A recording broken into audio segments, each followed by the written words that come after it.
Hello, welcome once again to the White Flag Podcast. My name is Joe McNeil, and today we are going to learn how to play Cartagrophers, a role-player tale. It's set in the Ulos universe from Thunderworks games. If you saw last week, we kind of did an overview of some of it, some of the games that we're doing. So for the month of April, we are showcasing some of their games, doing these learn-to-plays so that you can find a new favorite game. So I have the board set up as it is, but let me kind of explain how things work. So everyone has a sheet like this that has an 11 by 11 grid of squares on it. There are 5 mountain spaces, which I'll get to in a minute, and there are 6 ruin spaces, which you can see that are kind of faint on there, but there's special rules with ruins. Basically, we are going to be flipping cards from this deck right here. This is the Explore deck, and what we're doing is we are map makers. So we are all together, we're making maps based on the information that's going to come out right here. So you have 3 to choose from. What we are also keeping in mind, each season, spring, summer, winter, fall, one of these cards is going to score, or 2 of these cards are going to score. Now, the game does come with 4 different scoring cards for each category, I'll kind of go over all of them with you here. In the spring, we have Sentinel Wood, and it says, earn 1 reputation star for each forest space adjacent to the edge of the map. So anytime a space gets flipped out and you have the choice to do a green one or it just is a green one, if you put it on the edge of your map, each of those squares is going to score you 1 point. And the card does a great job of showing you an example of what that looks like. So each of those that are on the edge has a little victory point on it, and that's going to score. If you look at the bottom of your score sheet, there is the spring, summer, winter, fall, and then a grand score at the very far end. So you're going to kind of be keeping a running total. Coins, it's important to note from a strategy standpoint, coins are going to score every single round. So if you get a bunch of coins early, that's good because those will score each and every round. One thing that you can do is using the skills expansion, you can buy an ability, one of these once per season. So you can't do each one each season. You have to pick which one you want to do. Sometimes they're free and they cost nothing. Sometimes they cost 1 to 2 to 3 coins for you to be able to kind of break the rules a little bit, and you would cross a line through the coins that you collect to spend it on those. But not to bounce around too much. You have the mountain spaces. Orthogonally, if you cover all 4 sides of the mountain, that is what earns you a coin. You would fill in the coin, thereby earning it. There are other ways to earn coins, such as selecting a certain shape. When the card flips over, you're going to see it's like a Tetris-style shape, and you're going to put that on the board in whatever orientation you want. You can flip it, rotate it, whatever, just like you would in Tetris. So that was for A. B, which is another scoring card for spring, is Mage's Valley. Each 2 earn 2 reputation stars for each water space adjacent to a mountain space. Earn 1 reputation star for each farm space next to a mountain space. So when you put water and farm next to mountains, they're going to score points. 2 for water, 1 for farm. Farm is yellow, water is blue. Now, we're playing with the collector's edition, which actually came with fancy little golf colored pencils. You can use, obviously, whatever colored pencils you have, or you could draw the shapes with a normal pencil. That's fine, too, but I would recommend coloring it because it looks pretty cool at the end.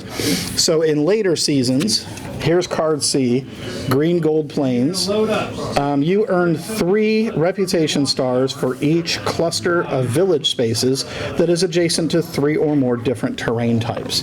So whatever cluster of red you have, which is the villages, as long as they are touching 3 different other types of terrain, they're going to score 3 points. And that does include mountains. It also includes purple, which is the enemy cards, and I'll show you that in just a minute. The last one, D, is the broken road. You earn 3 reputation stars for each completed diagonal line of filled spaces that touches the left and bottom edges of the map. So this one can actually score a ton of points if you are able to get all 11 of them starting from your left side of the map all the way down. So the hardest one is going to be this 11 spot diagonal. Your easiest one's going to be in the corner because you put one thing there and you've already got it. But again, this scores whenever D scores. Spring is A and B, summer is B and C, fall is C and D, and then winter is D back to A. So each of these cards is going to score in 2 different rounds. Also of note is a timer up here on the card that tells you when the season ends. The cards that we're going to flip over here have a little timer on it, and I'll kind of be reminding us as we play. But the time, once enough time has been spent on these cards, that's when the season is over. So the bad cards, there's 4 of them. These are ambush cards, and they're purple. They're bad. They have monsters on them. We're going to shuffle these guys up, and each season, one of these gets shuffled into the deck. So you may never see it. You may see 2 in a row. It just depends. All right, so we get these a good shuffle.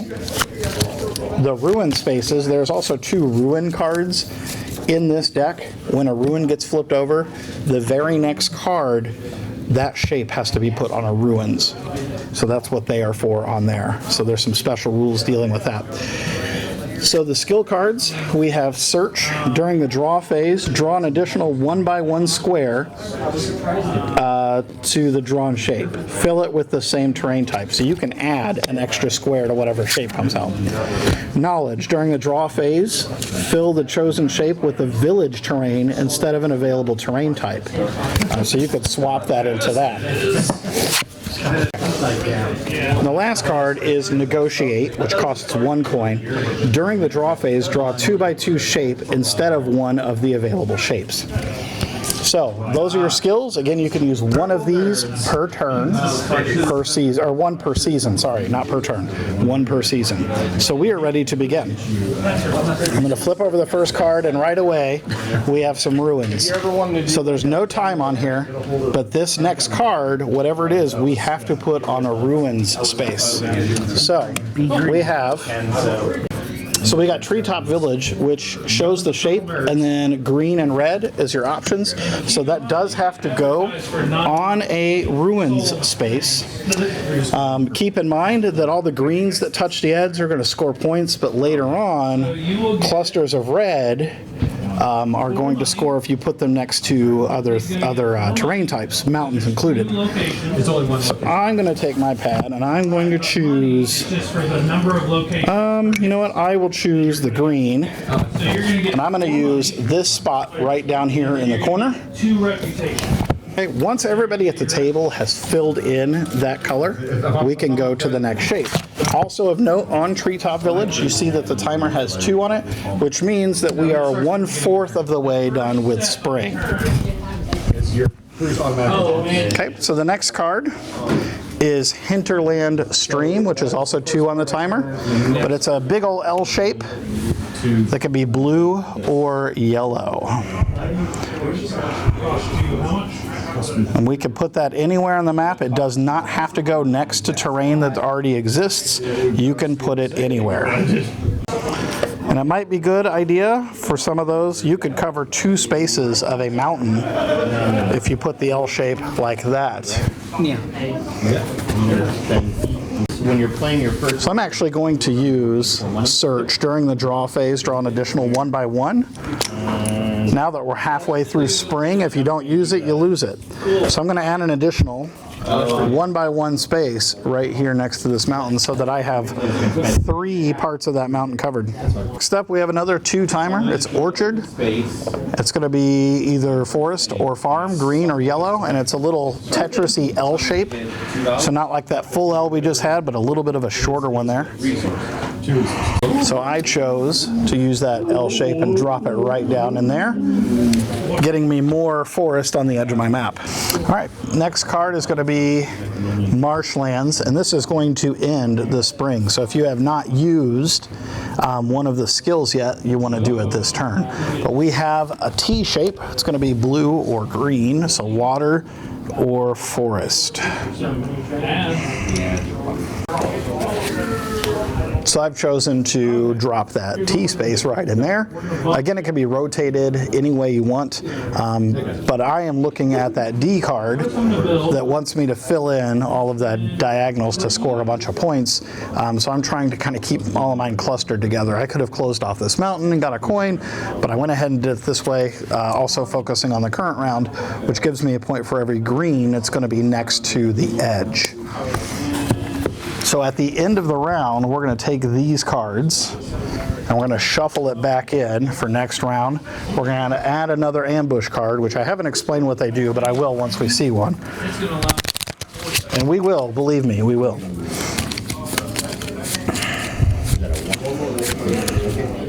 Okay, so now is the scoring at the end of the season. We're going to be going into summer, which is going to score B and C, but for right now, we're going to score A and B. So using the set of boxes down in the bottom left corner, you are going to write down, you can see very faintly, there's a letter A, a letter B, a coin shape, and a monster face. So the A is the A card. So the Sentinel Wood, every green space next to the edge is going to score a point. So I have 1, 2, 3, 4, 5, 6, 7, 8. And B gives me 2 points for every water next to mountain, so I have 3 of those, that's 6. And 1 point for every yellow, I don't have any of those, so I just score 6 on B. I have 0 coins, and I have 0 negative effects from monsters. What happens is when the monster comes out, those are going to be colored in purple, but you're not going to be coloring those. It has a directional arrow. You're going to give your paper to either the person to your right or the person to your left, and they are going to draw that shape somewhere on your map. At the end of the season, for every space next to a purple that is not filled up is going to be worth a negative point at the end of the season. So you kind of want to fill those up. That's why those ambush cards can be kind of tricky, especially if your neighbor is a big jerk. So we are going to be doing B and C. We're going to be hoping for some red villages that we can tie next to some of these colors we've already added. Are you good on scoring? I think so. You got 3, yep. And you do have 1 coin from that mountain. And you know what? So you'll color in the 1 coin shape and put a 1 there and then a 0 for the monster. And then just add those up and put it in the rectangular box on the right side of everything. Free money and a reputation. And of course, it was left unsaid, but whoever has the most points at the end wins. So summertime, we're going to be focusing on, again, the water and farmland next to the mountains, but also the green gold plains, which if your red cluster, it could be a cluster of 1, it could be a cluster of 6.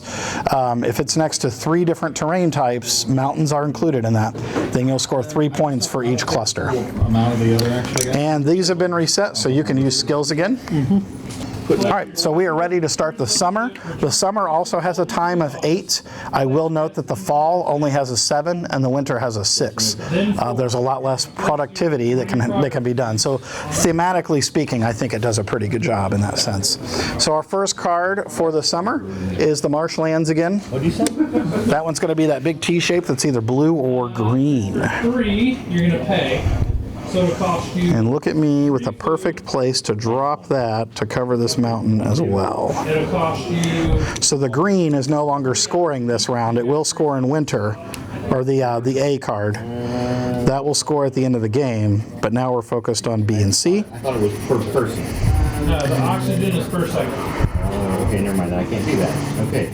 I will say that the only qualifications to play this game is coloring within the lines. So if you master that in kindergarten, you're doing good. So I put this T shape right here, dropped it down, so that covers up a mountain, and I color in one of the coins down at the bottom of the sheet there. Okay, next card for the summer.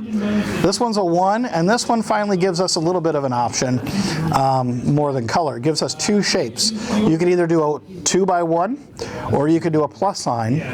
If you choose the smaller shape, you get a free coin out of it that you will mark at the bottom. So again, coins add up and score, but either way it's going to be yellow, it's going to be farmland.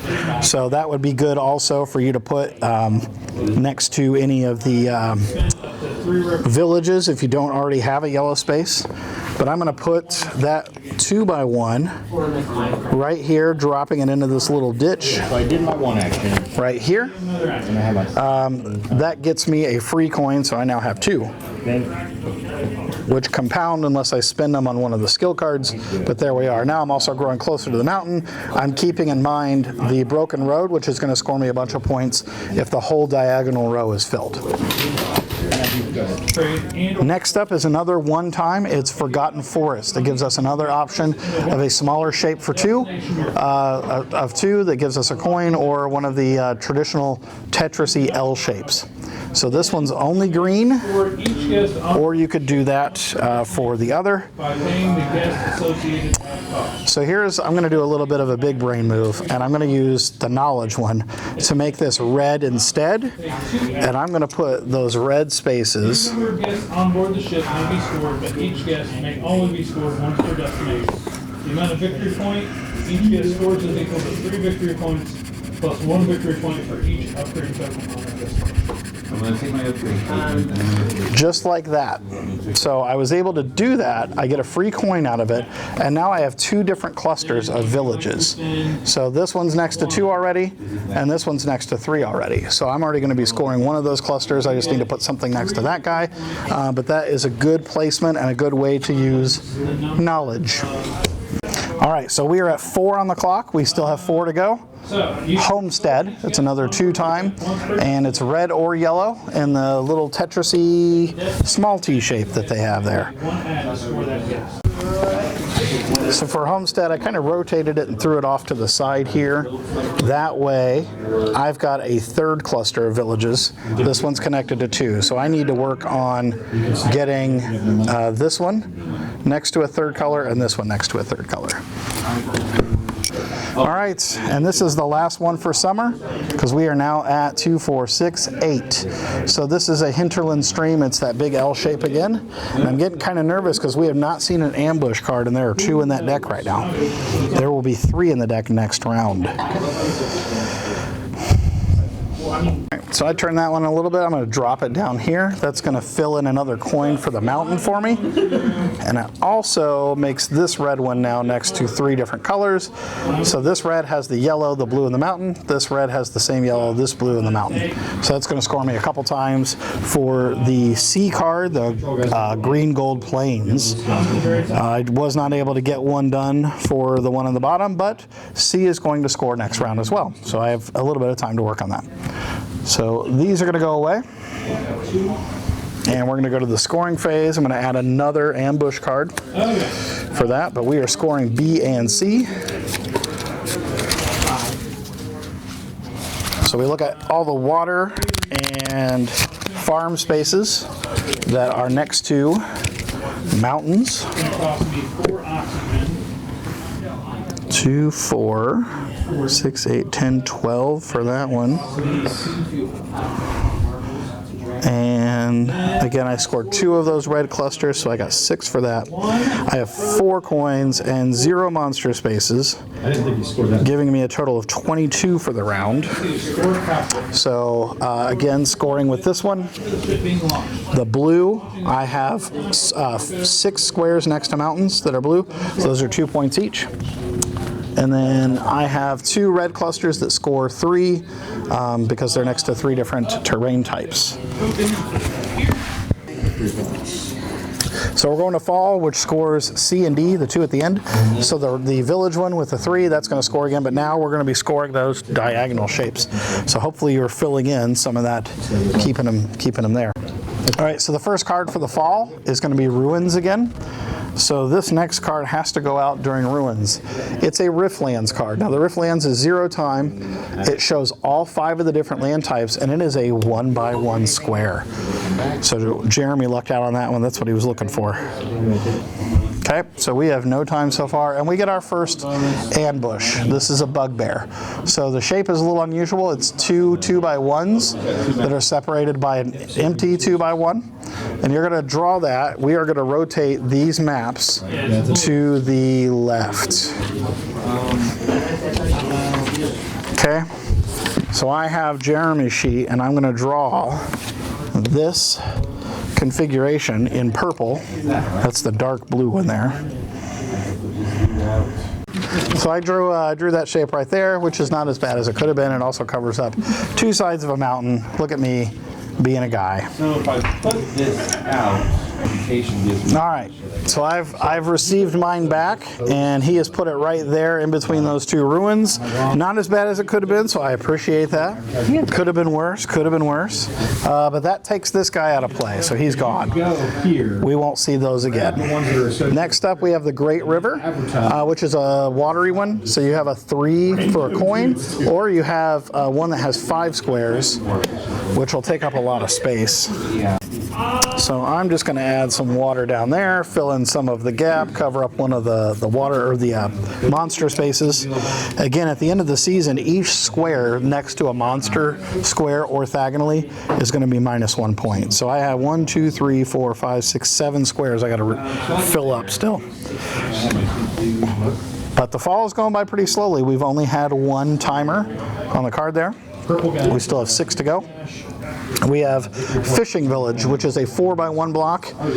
It's 2, and it's going to be either red or blue, so it's going to be water or village, however you want that.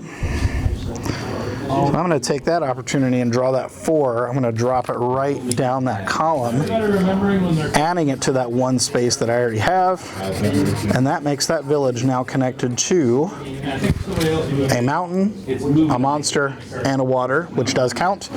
So that will score me the village bonus here from Green Gold Plains at the end of the season. All right. I saw the scroll. Here we go with another, and this time we are going to the right. Oh, 3. 3 diagonal. Yep, it's 3 diagonal squares. So now is the time to return the favor. If someone was nice to you, now that it went the opposite direction, you could be nice to them. Hint, hint, wink, wink. So for David's sheet here, I went ahead and added right there.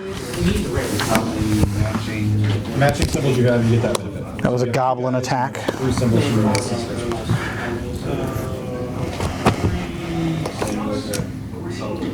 Oh, I see. Okay.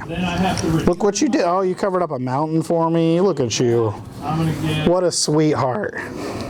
All right. Now that that's done, we have a cozy little hamlet. So we have a little L shape there, or we have a big old 5 weird shape there. Looks like one of those foam fingers. So you've got these 2 that you can use. I have a perfect spot for that, just created by that goblin attack. So I'm going to throw it right in there. He gets to Get a free coin out of it. Now remember, you don't have to put That also will let me score that village now, because I just had this, but now it's next, so I guess it was already there. Or no, it wasn't. So this was only next to mountain and water, but now that I've connected it, it's now connected to the goblin attack as well. And that's going to give me my 6th coin. And we are at 4 on the timer, so we still have 3. We have 1 more ambush card in the deck. So I am now finally. All right, we got another one. It's a Forgotten Forest, which is the little 2-piece or the little Tetris S-piece. Sorry if I'm using Tetris when I'm not supposed to, but I'm doing that. That's just how that works. Right there. All right, so I went ahead and just threw it underneath there. I'm working on that diagonal. If I can fill in the rest of this, I'm going to be in some pretty good shape. All right, so we are at 5. Here is 6, 7. That's going to be the end of it. It's a treetop village. Is that it?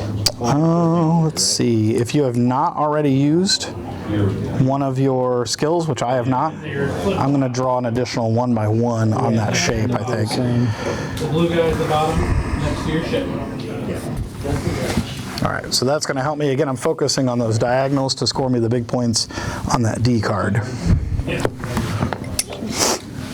All right, Matthew. Trying to decide which one of those. And we're at end of season scoring for the fall. Whenever you've picked where you want that shape to go, you're going to score that out. So I have, for this one, for the villages next to 3 different ones, I've got this one, this one, this one, this one, and this one. That's 1, 2, 3, 4, 5. It's going to be 15 points. Or removed from your upper launch. And if I'm doing well, I've played this game 6 or 7 times in the last week or 2, so that is definitely something that's helping me out in this case. So now I'm going to count all of the diagonals. So I don't have these 4, I already know that. But I don't have that space. I don't have that one, but I have 1, 2, 3, 4, 5. So I have 5 of those diagonals, and you're basically looking there. So 1, 2, 3, 4, 5, but that stops it for me. 9. I'm at 9 on that. So 9 times 3, that's 27.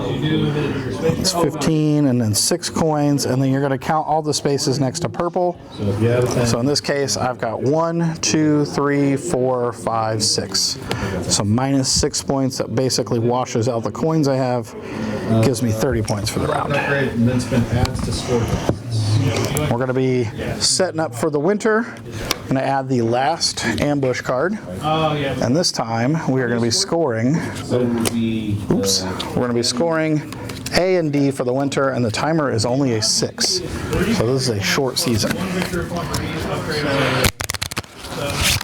All right, so the first card for winter is going to be Forgotten Forest again. You got the little two piece with the coin, or the little S piece there.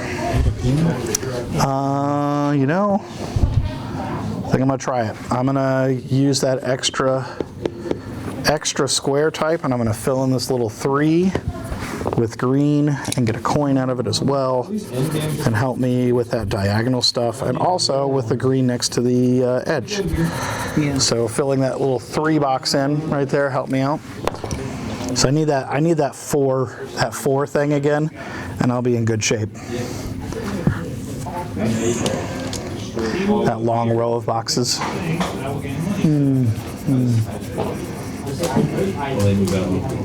Yeah, they move into your break room, which lets you get your Okay. And there it is, the 4x1. The 4x1, there it is.